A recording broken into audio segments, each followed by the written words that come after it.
మెంటలా mixie jar లో eggs ఉడకబెట్టడం ఏంటి? Excellent egg roast with bagara rice. అయ్యో ఇది మిక్సీ కాదండి, మోడర్న్ అప్లియన్స్.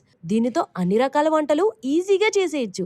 ఎలా చేయాలో చూసేద్దారండి. మీకు ఏ రెసిపీ కావాలో అది సెర్చ్ చేశారంటే చాలు, మెజర్మెంట్స్ తో సహా ప్రాసెస్ మొత్తం ఇక్కడ కనిపించేస్తుంది. ముందుగా ఎగ్స్, వాటర్, సాల్ట్ వేయాలి. ఏది ఎంత వేయాలో ఈ వేయింగ్ స్కేల్ మీద పెట్టి కొలిచేసుకోవచ్చు. ఎగ్స్ ఉడికిపోయాక పొట్టు తీసి నాట్లు పెట్టి పక్కన పెట్టేసుకున్నాం. తర్వాత అందులో కొంచెం ఆయిల్ వేసి జీలకర్ర, వెల్లుల్లి, ఉల్లిపాయ, కరివేపాకు, కొంచెం ఉప్పు, పసుపు, కారం వేసి మూత పెట్టి స్టార్ట్ చేశారంటే అదే ఇంచక్క చాప్ చేసేసుకుని వేపేసుకుంటుంది. ఆ తర్వాత ఉడకబెట్టుకున్న కోడిగుడ్లతో పాటు కొంచెం నీళ్లు పోసుకుని కాసేపు ఉడికించి కొత్తిమీర జల్లేసుకోవడమే. ఇందులోనే నేను బగారా రైస్ ను కూడా ఈజీగా చేసేసాను. వేడివేడిగా ఉన్న వీటిని తీసుకుని తింటే ఉంటదండి, ఎవ్వరు వెనక్కలాగలేనంత ఎత్తికి ఎదిగినట్టు ఉంటదండి. నా క్రేవింగ్స్ నేను సింపుల్ గా ఈ అప్లియన్ సహాయంతో ఇట్టే తెచ్చేసుకున్నాను. దీంట్లో టమాటా పప్పు, గుత్తి వంకాయ, బంగాళదుంప వేపుడు, చికెన్ కర్రీ అంటూ అన్ని రకాలు చేసేసుకోవచ్చండి. కూడా దీన్ని కొనుక్కోవాలనే ఇంట్రెస్ట్ ఉంటే పైన లింక్ కనిపిస్తుంది, మీరు ఈజీగా ఆర్డర్ పెట్టేసుకోవచ్చు.